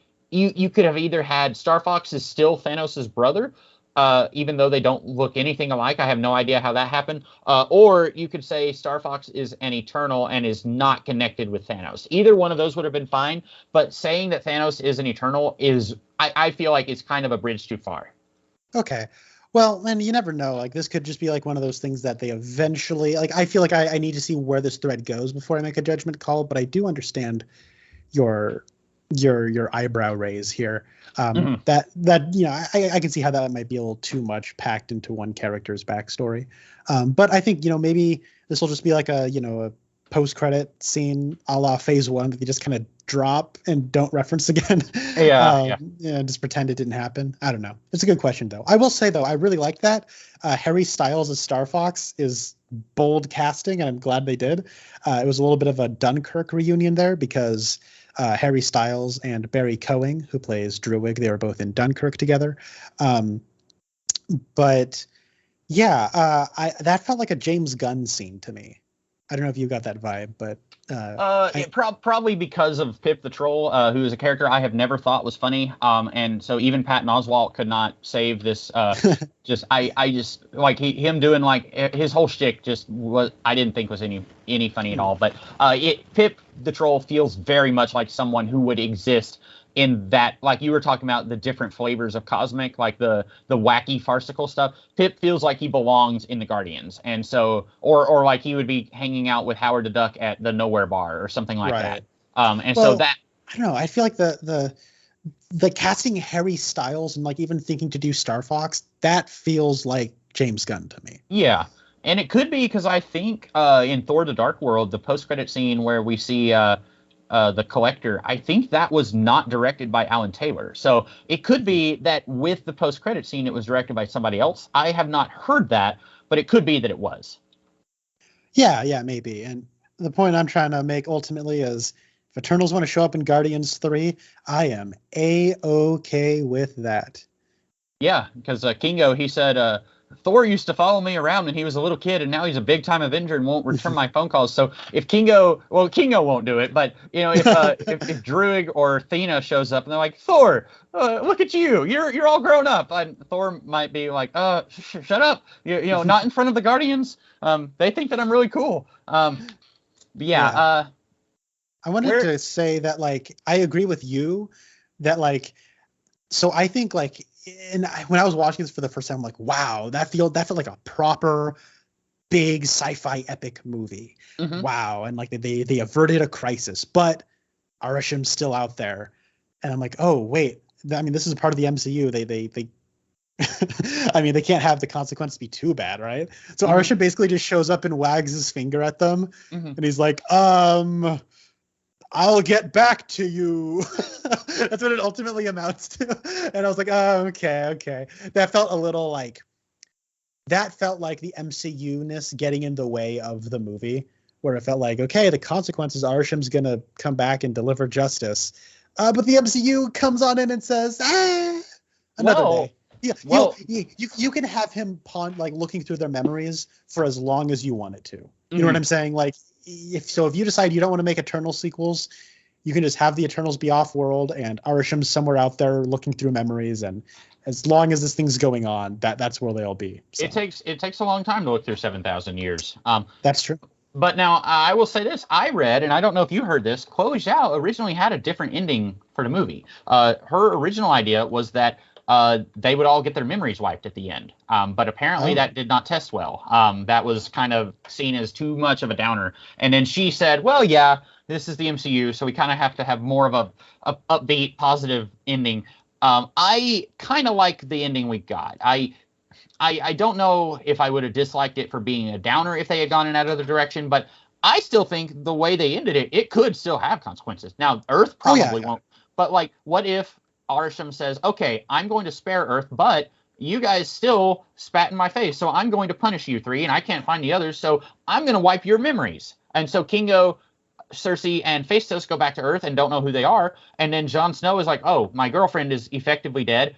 Phastos' husband and son, like, they're in tears because their family member is doesn't know who they are, and like, so there could still be ramifications, and that would be a very Celestial thing to do. Like, the Celestials are kind of jerks, if we're being honest. So, like, that seems like that's true. Like, and it's not like the worst ending ever. It did feel like this could have ended on a nice, clean, rounded ending. It felt a little bit like we'll try to keep it open-ended and a little undefinitive one way or the other, and so I don't know. It's not like a big problem. It just felt like I kind of smirked and like, yeah, okay, it is the MCU. They got to find a way to keep it going. But I mean, I enjoy, like, especially the three Eternals, like, going off world to find more Eternals. I like that a lot. But also the one thing where I kind of was also giggling, where I'm like, okay, this is a Disney movie, is like Sprite's like, I want to be a real boy. I mean, a real girl. Let me grow up. And then Cersei's like, okay, I have just a little bit of magic left to make it work. I was like, oh my God, of course. Yeah. Okay. Like, her being able to do that to an Eternal, like, that's your big ask of your audience, right? And as an audience member, I'm giving them that much. Like, okay, it's kind of a big, potentially, like, you risk straining credibility with a character being able to do something that big, right? Yeah. It's too much when you also have her able to, like, have magic pixie dust powers and turn Sprite back days later. Oh, I have just a little bit of magic dust left in my pocket. Whoa. Like, like, I could have done without that, but it's fine. There's an easy fix for that. When she turns the deviant into a tree, and they're all like, whoa, your powers are only supposed to work on inorganic matter. I thought, because later they find out that they are all robots, basically. So I thought, oh, this is tying into that. The deviant is not organic matter. It is basically an inorganic creation. And now she may have said, like, it only works on non-sentient things or something like that. But this, I thought what they were going to say was, her powers worked on the deviant because it isn't what we thought it was. But later they say her powers worked on the Deviant and then worked on Sprite because it was about time for the Celestial to hatch, and the Unimind, like, because Phasos had these little wrist things that were going to let the ones who were going against Icarus all link their minds, but then later even Icarus and Sprite, who didn't have the wrist things, were able to link their minds with them, and it was because the Celestial was about to hatch, and that was their reason for Cersei's powers are more powerful. But I was thinking, okay, she is going to be able to turn Sprite into a regular human because Sprite is not an organic thing. Now, I guess that wouldn't work since she's turning her into an organic thing, but I thought that was going to be their explanation, and they could just kind of hand wave and say, don't pay too much attention to it. But yeah, I agree with you that does seem like, well, Cersei was, Sprite was kind of an antagonist at the end, but then she kind of gets her happy ending, sort of. And it did feel a little too clean, but I thought that was how they were going to explain that. Mm-hmm. So one thing, a hope for the future. I know the Marvel Cinematic Universe loves to kill off characters and then unkill them later. I hope Icarus is not dead. Me too. I hope it's like an all-star Superman situation where he's just like living in the middle of the sun, kind of like in isolation. Mm-hmm. Something like that. That's my theory. What were you going to say? Pretty much exactly that. I actually, it's one of my notes here. The third note that I have on my page, I said, okay, I don't know if you're familiar with, in Greek mythology, there's a character named Icarus. He and his dad, they're imprisoned on Crete, and then they make a giant pair of wings for both of them using candle wax and bird wings, and then they're flying to Italy, and then Icarus flew too close to the sun, and then the wax melted, and then he died. And so what I get what they're doing. They're saying like, oh, look, our Icarus, he flew too close to the sun and he died, just like in mythology, huh? I think it would have been much more interesting if Icarus had to, and I would really like to see him come back, like you. I think it would be, instead of him saying, peace, I'm out, I can't reconcile my mission with my love for Cersei, I think it would have been much more interesting if he had to live with what he did, and he stays on Earth, and then they're all like, yeah, what do we do now, Icarus? Like, you fought us, we fought you. Like, how are we gonna, like? And so I would have loved to have seen, like, for Eternals 2, like, Icarus is on Earth, and it's like, well, I fought to, like, kill this planet, but now, because, at one point he says, Sprite says, who is going to lead the Avengers now? And he says, I could do it. And they say, like, well, Ajax didn't even want you leading us. And so now, and they played that kind of as a joke, but also that's a clue. Like, why did Ajax not choose Icarus? But it'd be interesting if after he tried to destroy Earth, if he then said, okay, since Earth is here, since a Celestial had to die for these people to live, I'm going to make sure that they stay safe, and I'm going to try to redeem myself. And you wouldn't want to sweep his actions under the rug too easily. You would really want to dwell on the fact that he tried to annihilate an entire planet. But it would be really interesting to see them try to, like, have him live with that, and, like, how is he going to keep going now that he couldn't fulfill his mission, and then maybe he does eventually, like, he's been on Earth for 7,000 years, but maybe he tries more hard to fall in love with humans or something. I don't know. I think that would have been really interesting. I agree. That could be a cool place to take this. I have not talked about one of the things I liked about the concept a lot. Because I really like the concept of this movie. I like the conflict. When I said concept, I mean conflict. I love the conflict of this movie. It's like an actual debate that I can get behind both sides, or the multiple different worldviews and, like, kind of perspectives they're all coming at it from. I can get behind each and every one of them. Mm-hmm. I can't believe I'm saying that for a Phase 4 Marvel thing, where, like, you couldn't even convince me that the good guys were even doing the right thing in WandaVision. Like, you know what I mean? Like, I wanted all of the Sword people to die, and, like, the bad guy at Sword is he did nothing wrong. Right. Yeah. Yeah. Sorry. I'm coming more and more to your side on WandaVision. Excellent. But the thing is, what I like about the conflict, now to get slightly personal, I grew up, in a Christian family, and I was very much of the faith, and very recently I've actually kind of been going through sort of a deconversion type thing. Not like, I don't know, I'm very much having my own crisis of faith over the last 6-7 months, right? Mm-hmm. And so the conflict of this movie really connected with me in that way.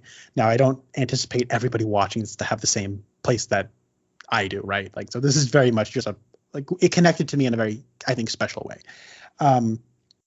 And what I like about this is that where Icarus is coming from is the reveal that God is not who he says he is.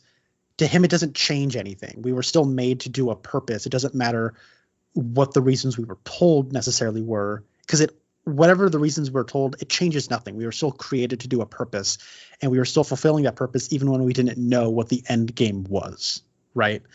And I'm like, okay, I understand that. But then also you have these people, like it's kind of like this harm mitigation argument, but also not really, where it's like you're going to sacrifice 7 billion people so that one person who is a celestial can live. Mm-hmm. But they're all, but you have to take the celestial at its word that without celestials, the universe is just going to freeze to death and go out. Mm-hmm. And that the celestial will go on to create more worlds. You kind of have to take him at his word. The worlds they're saying will be created are not a guarantee. Right. So is it 7 billion people are going to die, but countless billions of people are going to be able to live in the future? All we know for sure is the transference of power is 7 billion to 1. Yeah. It's like, it's a legit good debate at its heart. And so it's like, you almost have to presuppose, okay, what are we presupposing? Are we presupposing that the celestial is being truthful except for this one area where he said that we were like from Olympia? Is he being truthful about like the heat death, or sorry, about the heat death of the universe? I guess the freeze death of the universe if the transference of power doesn't keep going. Because I mean, it's pretty scary if that's true, but like, can we take him at his word now because he was lying about this one thing? You know what I mean? Like, I think it's a good conflict. Yeah, I agree. And that was, I think, where I was kind of like, I was a little confused about, like, take away the Celestials and then somehow the universe dies. Like, I was like, I don't get it. And so you just put it into really good words of like, well, maybe they're lying. Like, maybe they just want more Celestials. Maybe they don't care about the humans and they just want to hatch more of their kind.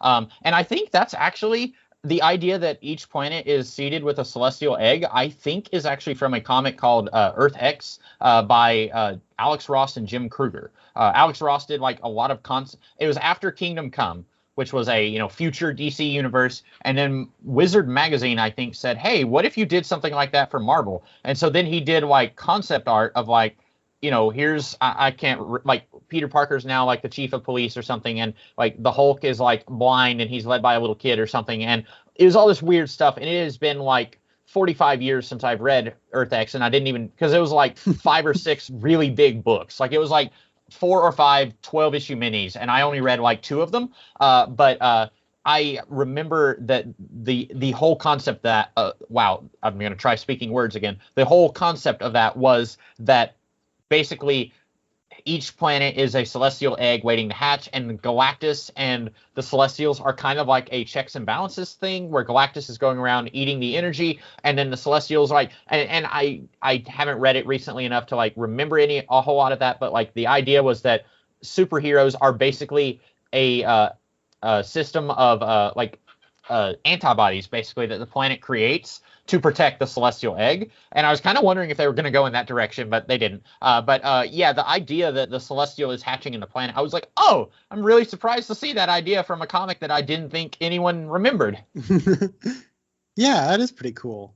I would not be surprised hearing you say that if that did play some kind of influence. Mm-hmm. Maybe that is just straight up where they got the idea. That's cool. So I don't have any other comments, I don't think. I pretty much covered everything that I wanted to say. Did you have any other remarks about the movie? I have none coming to my head right now. I'm sure I will think of plenty, mm-hmm. and I might leave a comment below. I did want to say one thing I forgot to say. Oh, sorry. I had one thing. Oh, yeah, you go first. Yeah. I called Icarus a Greek god on accident. He's a Greek myth. Athena is a Greek god. Okay. Sorry. Just wanted to clear that up before. Someone's probably already left a comment down below, but I got you at the last second. And that's like, I think out of all of their names, well, I don't know if Kingo, that may just be like, he's like a king, but he's a kingo, yo. Like, I don't know. Like, but most of these are based on something from mythology. Like Gilgamesh is like Mediterranean, I think. Sprite is not a god, but like a fairy, I think. And so like, they're most of them are kind of like gods from something. Most of it is Greek, I think, which is interesting because like I think in Thor: Love and Thunder, we're also going to get like Hercules, who is a Greek god. So I don't know how they're going to reconcile that with a lot of Earth's mythology is based on the Eternals. I don't know how they're gonna, and that's in the Marvel comics as well, where you have the Eternals and then you also have the Greek gods and the Norse gods. But so it is. I'm curious how they're going to do that. But anyway, I was going to say I have told you that after Endgame, what I wanted most from the MCU, I wanted to see them kind of go back to smaller, more personal stories. Instead of like, well, we just have to keep escalating, because if you keep escalating, eventually you're not gonna be able to top the last thing you did. And so what I wanted after Endgame was, let's do a few more like smaller, lower scale stories. And even though this movie is about like we have to save the planet from exploding when a giant alien hatches out of it, it still feels like this is what I wanted. This is like a phase one movie, kind of like, phase one, like Thor, the first Thor movie, the stakes are pretty high, but it feels lower scale than Endgame, and it definitely feels lower scale than the multiverse is happening. And so this felt like what I wanted. I would have been so much happier if this was the first movie after Endgame, and if everything else could have followed suit. Of like, let's not explode everything. Let's try to slowly build up to Kang or whatever. Let's build up to that slowly, because how many movies was it between like Avengers and Endgame? Was it like 15 or something like that? Like somewhere in that range. And I mean, it took them a while to build up to that. And now it's like they're tripping over themselves trying to do the next big giant thing. And I wish they would take their time. And this movie felt like we're going back to phase one level stakes. And it's still big. It's still huge. Like you said, it's a sci-fi epic, but it felt lower and more personal. And maybe that's because we don't have like, I don't know, Thor coming in and saying, "Hey guys, I'm Thor." And you do have a little bit of the MCU teasing that I mentioned earlier that I wasn't crazy about, but this feels like more of its own thing that's slowly going to build up to something bigger. And I really appreciated that. Me too. And it's able to, yeah, because like so much of it is like, while the stakes are like within the universe, the objective stakes are very large.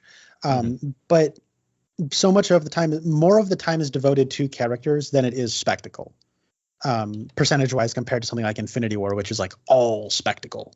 All the character work has been done, right? It's time to hit the ground running. So yeah. One thing I wanted to say is I like how there's like in their design, they do try to keep some kind of uniform look where, I like how they visually represent Gilgamesh's super strength, where it almost looks like he has like light gauntlets or something, and it's similar to when Athena is able to just create weapons. It almost looks like it's created from the same source. And then when Kingo can shoot fireballs, he sometimes does like finger guns, but sometimes he does like a Dragon Ball Z thing. Yeah, but it's like something around his hands also kind of grows, and when Sprite is creating illusions, like there's like you see the same kind of like design work within all of them. Even though their powers are different, they represent their powers with that sort of like gold Jack Kirby line stuff kind of going all around them, that's all lit up and whatnot. I liked that. Yeah, me too. Well, that is all that we have. So I guess we will see you guys in the future. Have a good one.